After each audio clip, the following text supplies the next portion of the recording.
అమలాపురం శ్రీదేవి ఆలయానికి భక్తులు పోటెత్తారు. అమ్మవారికి భక్తులు ఆషాఢ మాసం సారెను సమర్పించారు.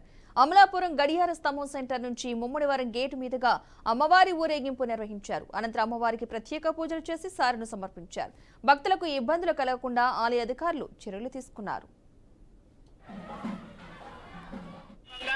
ఆషాఢ మాసం మరి అమలాపురంలో గ్రామంలో మరి వివిధ ఫ్యామిలీల నుంచి ఆడపడుచులు అందరూ కూడా అమ్మవారికి ఆషాఢ మాసం సందర్భంగా మరి అన్ని ఇళ్లలో కూడా మరి మిఠాయిలు మరి అమ్మవారికి సరివుళ్ళు వడపప్పులు అన్నీ కూడా మరి చేయించుకుని వచ్చి మరి అమ్మవారికి మరి అమ్మవారి సారి మరి దిగ్విజయంగా గడియార స్తంభం సెంటర్లో వినాయక గుడి దగ్గర నుంచి మన గ్రామ దేవత సుబ్బాలమ్మ గుడి కాడి నుంచి అలాగే ముమ్మడారం గేట్ నుంచి గ్రీన్ ల్యాండ్ హోటల్ కాడి నుంచి మరి శ్రీదేవి మార్కెట్ శ్రీదేవి అమ్మవారికి ఈ ఆషాఢ మాసం సందర్భంగా అమలాపురంలో ఉన్నటువంటి ఆడపడుచులందరూ కూడా అధిక సంఖ్యలో వచ్చి